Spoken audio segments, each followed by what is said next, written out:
مياه جليدية بتغمر السطح الرئيسي، وفي خلال 30 ثانية العبارة بتميل ناحية الميسرة ب30 درجة. في أواخر السبعينات شركة تاونسند ثوريسن طلبت تصميم وبناء 3 عبارات جديدة ومتطابقة لخطها من دوفر لكاليه، واستلمتهم في سنة 1980. السفن من فئة سبيريت اتسمت Spirits of Free Enterprise، Herald of Free Enterprise، وبرايد of Free Enterprise. Herald of Free Enterprise دخلت الخدمة يوم 29 مايو سنة 1980، وكانت عبارة رورو بثلاث مراوح، أو عبارة ركاب وسيارات من نوع رول أون رول أوف، وتبنت في بريمرهافن، ألمانيا. السفينة كانت بتشتغل ب3 محركات ديزل 12 سلندر بقوة 8000 حصان لكل واحد، وده كان بيديها سرعة قصوى 22 عقدة. عشان تقدر تنافس باقي شركات العبارات على نفس الخط، شركة تاونسند ثوريسن طلبت تصميم هيرالد بشكل يسمح بالتحميل والتفريغ السريع، وكمان التسارع السريع. هيرالد كان فيها 8 طوابق متسمية من A ل H، من فوق لتحت، والطوابق D و E و G كانوا مخصصين للعربيات. طابق E كان هو الطابق العلوي للعربيات، وكان الدخول له من باب محكم ضد العوامل الجوية في مقدمة السفينة، وبوابة مفتوحة في المؤخرة. وطابق جي كان هو الطابق الرئيسي للعربيات، وكان فيه أبواب مانعة لتسرب المياه في المقدمة والمؤخرة. السفينة كان فيها أبواب أمامية على شكل صدفة بتتكون من لوحين بيتفتحوا على الجنبين. بدل باب الفيزور اللي بيرتفع لفوق، أبواب الصدفة كانت تحت المقدمة، وده كان بيخلي من الصعب على اللي واقف على جسر القيادة يشوف إذا كانت الأبواب مفتوحة ولا مقفولة. في دوفر وكاليه العربيات كانت بتتحمل وتتفرغ على سطح E و G في نفس الوقت باستخدام رامبين فوق بعض، وده كان اسمه جسر تحميل مزدوج الطابق. الرامب اللي تحت كان بيوصل لسطح G الرئيسي، والرامب اللي فوق كان بيوصل لسطح E. الهيرالد كان عندها بنية علوية مغلقة فوق سطح الحاجز للركاب، وللأمان والثبات كان فيها أبواب محكمة ضد الطقس عشان تمنع دخول المياه من الجنب اللي معرض للجو، وكان فيها أبواب وحواجز مانعة لتسرب المياه في الأماكن اللي ممكن المياه تتجمع فيها على أي جنب. المقدمة كان فيها أبواب داخلية وخارجية مانعة لتسرب المياه، أما المؤخرة فكان فيها بس باب خارجي مانع لتسرب المياه. أبواب المقدمة كانت بتشتغل هيدروليك، وكانت بتتفتح عن طريق إنها بتتأرجح لبرا على الجانبين وبتتخزن جنب جسم السفينة. الأبواب الداخلية في المقدمة كانت بتعمل كحاجز إضافي عشان تمنع المياه تدخل سطح العربيات الرئيسية. كانت بتتفتح عن طريق إنها بتميل لتحت، وبتتقفل على جوان مطاطي مانع للمياه في الحاجز، اللي هو جزء معزز وعرضي في السفينة. الهيرالد كانت مجهزة كويس بمعدات إنقاذ الأرواح، والطاقم كان بيتدرب على إجراءات الطوارئ عشان يخلوا السفينة في خلال نص ساعة. الهيرالد مش بس كانت مطابقة للمواصفات، لكن كمان كان فيها معدات زيادة عن المتطلبات القانونية. الهيرالد والسفينتين الشقيقتين ليها تبنوا مخصوص لخط دوفر لكاليه. السفن دي كانت مزودة بمحركات قوية. العبارات الرورو كانت قادرة تسرع بسرعة عشان تعبر القناة بسرعة عالية، وكمان كانت مصممة عشان تنزل الركاب والعربيات بسرعة، وبعدين تركب الركاب والعربيات بسرعة لرحلة الرجوع. بعد ما السفن بدأت تشتغل، شركة تاونسند ثوريسن أخذت خط جديد بين دوفر والميناء البلجيكي زيبروك. ال3 سفن من فئة سبيريت اشتغلوا على الخط الجديد ده، بس جسر التحميل المستخدم في زيبروك ما كانش مصمم لسفن فئة سبيريت. كان فيه منحدر تحميل لدور واحد بس، وده معناه إن لازم يتم تحميل الطابق E والطابق G واحد ورا التاني، مش في نفس الوقت. وكمان المنحدر ما كانش بيترفع عالي كفاية علشان يوصل للطابق E، فكان لازم السفينة تاخد مياه توازن علشان تنزل مقدمة السفينة في المياه وتغرق السفينة شوية لحد ما المنحدر يقدر يوصل للطابق E. ولأنه السفينة كانت بتقدر تحمل طابق واحد بس في كل مرة، فكان فيه ضابطين سطح بس مسؤولين عن التحميل والتفريغ، مقارنة ب3 ضباط في كاليه أو دوفر. وعلشان كده كانت مهام ضباط السطح في زيبروغ بتنظم بشكل مختلف عن مهامهم في كاليه. في الرحلة من دوفر لكاليه كانت السفن عليها طاقم من 4 ضباط القبطان و2 ضباط أوائل وضابط تاني. لكن في خط دوفر لزيبروغ كان فيه 3 ضباط بس، القبطان وضابط أول واحد وضابط تاني. لما الهيرالد بدأت تشتغل على خط زيبروغ، عدد ضباط سطح السفينة اللي كانوا مقسمين على 5 ورديات أتقل من 15 ل10 ضباط. ال5 أفراد الزيادة من الطاقم اتنقلوا يشتغلوا في أماكن تانية في الأسطول. ولما الهيرالد رجعت تشتغل على خط كاليه، بدل ما ال5 ضباط الأصليين يرجعوا للسفينة، جابوا ضباط من سفن تانية كانت بتخضع للصيانة ووزعوهم على الهيرالد. وبسبب النظام ده أغلب الضباط المؤقتين كانوا بيغطوا شوية مهام بس. كان أهم حاجة عندهم إنهم يحملوا السفينة ويبحروا بأمان بين دوفر وكاليه. بقوا أقل اهتمام بتفتيش المعدات أو تنظيم السفينة، لأنه ده ما كانش من ضمن شغلهم. وده معناه إنه الصيانة وفحوصات الأمان وتدريب الطاقم وسير السفينة بشكل سلس كله تأثر. في يوم 6 مارس سنة 1987 قرب نهاية الشتاء، هيرالد بدأ تحميل في ميناء زيبروغ. خزانات الصابورة في مقدمة هيرالد اتغرقت. علشان ينزلوا المقدمة أثناء تحميل سطح إي الساعة 45 دقيقة. تحميل سطح إي خلص، فنقلوا المنحدر لسطح جي. الضابط الأول أمر بتفريغ خزان الصابورة علشان يرفعوا المقدمة. هياخد أكتر من ساعة علشان يفرغوا المية ويرجعوا السفينة لوضعها الطبيعي. رحلة الجمعة بالليل من زيبروغ لدوفير تقريباً مليانة. كتير من الركاب اللي على السفينة راجعين لدوفير. العدد الكلي للركاب هو 459 شخص، ومعاهم 80 من الطاقم. العدد الكلي للأشخاص هو 539 شخص، زي ما هو مكتوب في كشف السفينة. فيه 81 عربية و3 أتوبيسات و47 شاحنة بضايع. الهيرالد مرخص ليها تشيل إجمالي 630 شخص بما فيهم الطاقم، يعني كشف الركاب ضمن الحد المسموح للسفينة. بس السفينة وزنها زايد شوية.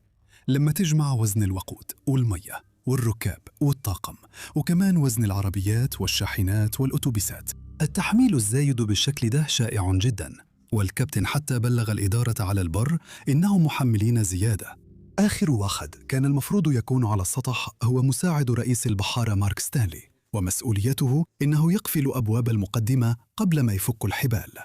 بس ستانلي مش على السطح، راح الكابينة بتاعته ياخد استراحة قصيرة بعد ما فض سطح العربيات لما وصلوا.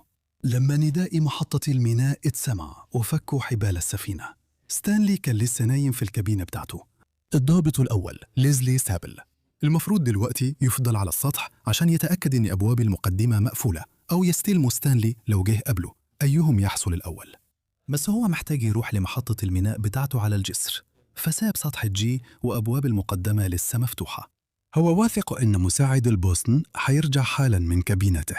تيرينيس آيلينغ أول بوسن هو آخر واحد على السطح، بس مش مسؤوليته إنه يقفل الأبواب. وكمان هو مش عارف إن الضابط الأول مشي، أو إن مساعد البوست غايب عن الخدمة. في غرفة القيادة، الكابتن ديفيد لوري ربان هيرالد أوف إفري إنتربرايز فاكر إنه الأبواب مقفولة بالفعل. من مكانه على الجسر هو مش قادر يشوف الأبواب، وما فيش لمبة إشارة في غرفة القيادة تنبهه للمشكلة. والمفروض الضابط الأول سابيل يحذره لو فيه مشكلة في الأبواب، لكن سابيل ما قالش أي حاجة. طاقم الهيرالد تحت ضغط إنهم يتحركوا فوراً.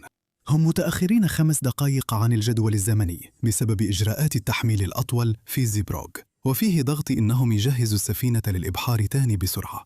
الشركة بعثت مذكرة للمدير المساعد بتاريخ 18 أغسطس 1986 وبتقول: لازم نبذل كل الجهود عشان السفينة تبحر قبل الموعد ب15 دقيقة.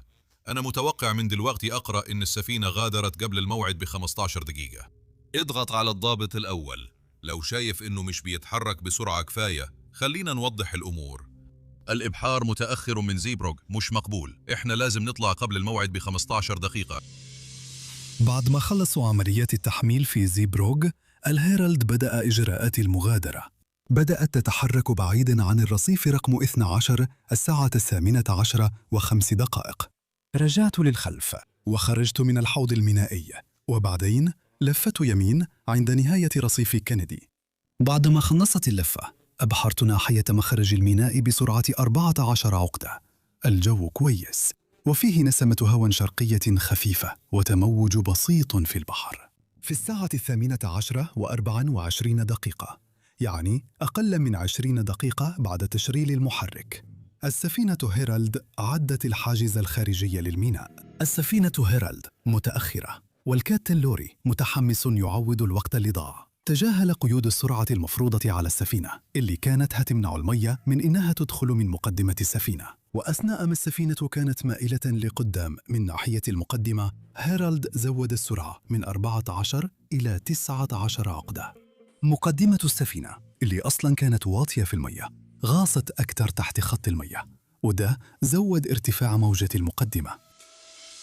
في المية الضحلة السفينة بتتعرض لقوة اسمها السكوات.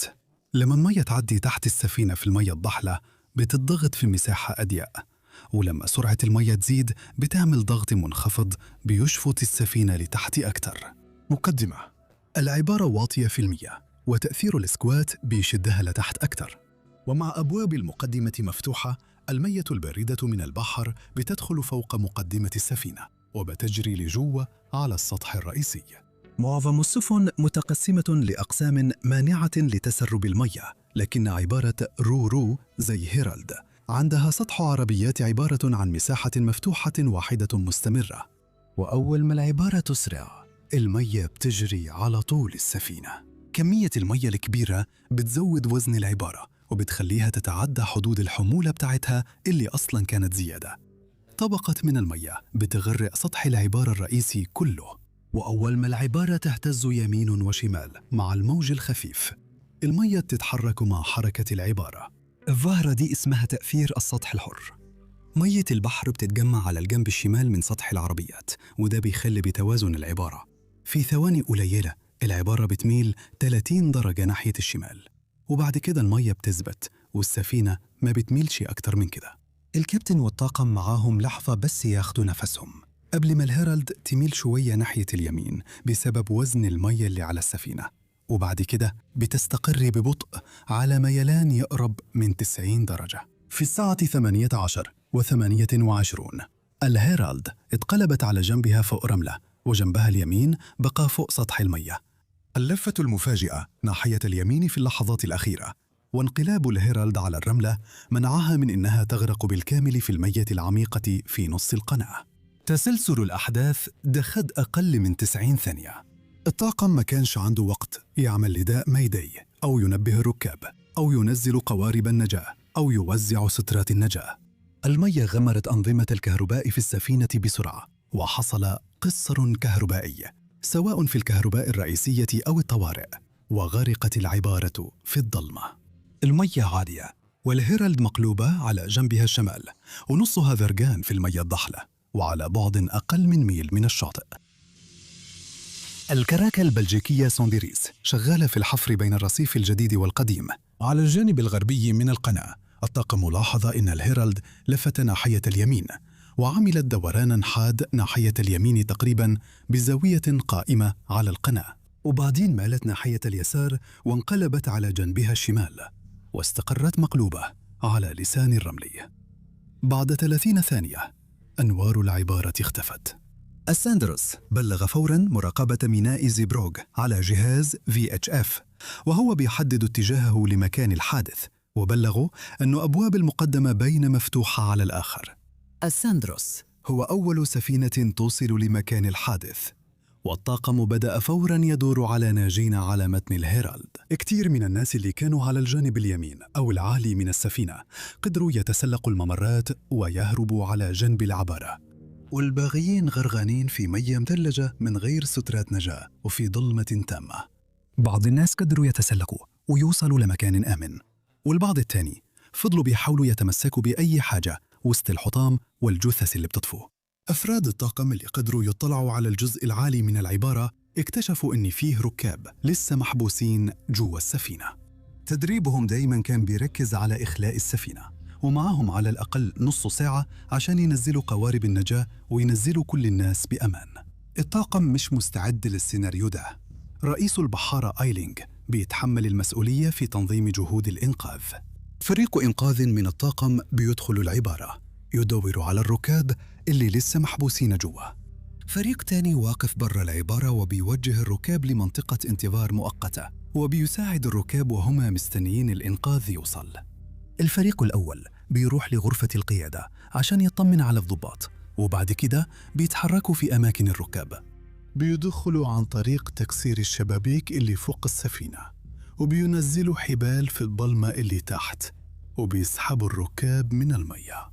درجة حرارة البحر في مارس بتكون قريبة من التجمد، فهم بيتسابقوا مع الوقت قبل ما الركاب يجي لهم انخفاض في درجة حرارة الجسم.